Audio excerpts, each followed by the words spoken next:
আসসালামু আলাইকুম ওয়া রাহমাতুল্লাহি ওয়া বারাকাতুহু। আশা করছি মহান আল্লাহ তাআলার অশেষ রহমতে আপনারা সবাই খুব ভালো আছেন। আপনাদের দোয়ায় আমিও খুব ভালো আছি।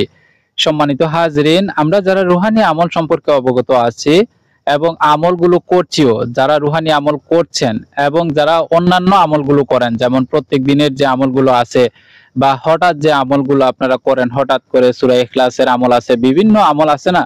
সেগুলা যারা করেন এবং সবথেকে বেশি গুরুত্ব দেওয়া হয় যেটাকে আমি মনে করি যে রুহানি আমল যারা করে, তো রুহানি আমল যারা করে তাদের জন্য আজকের এই ভিডিওটা এবং প্রত্যেকের জন্যই আজকের এই ভিডিওটা। আমরা অনেকেই আমল করে যাই, কিন্তু আমল যে আমাদের কবুল হওয়ার জন্য কিন্তু কিছু জিকির আজগার আছে, সেগুলোও কিন্তু আমাদের মানা উচিত।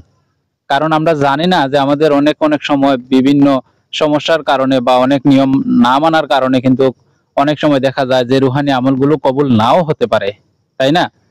তো আজকে আমরা জানবো যে আমরা যারা আমল করি, হ্যাঁ, আরেকটা আমল আছে, সেই আমল করলে ইনশাআল্লাহ আপনাদের যে আমলগুলো প্রত্যেক দিন সমস্ত আমলগুলো আল্লাহ তাআলা কবুল করে নেবেন ইনশাআল্লাহ।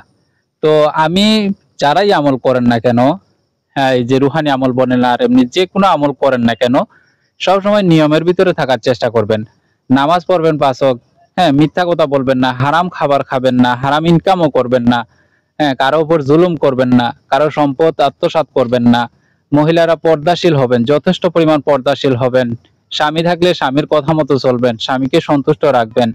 হ্যাঁ, আর আমরা যারা সবাই কিন্তু নবীর সুন্নত মেনে চলি এবং আমাদের শরীরেও যাতে নবীর সুন্নত পাওয়া যায় এরকম ভাবে আমরা যদি চলাফেরা করি এবং আমল করি, তখনও কিন্তু দেখা যায় যে আমাদের আমল যে করি আমরা তার এই পূর্ণ তাসির কিন্তু আমরা অনেক সময় পাবো ইনশাআল্লাহ।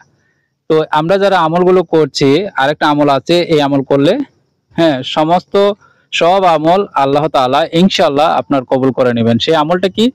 প্রত্যেকদিন এশার নামাজের পরে মহান আল্লাহ তাআলার একটি পবিত্র গুণবাচক নাম আর রাশিদু, এই নামটি আপনি ১০০ বার পড়বেন প্রত্যেক দিন।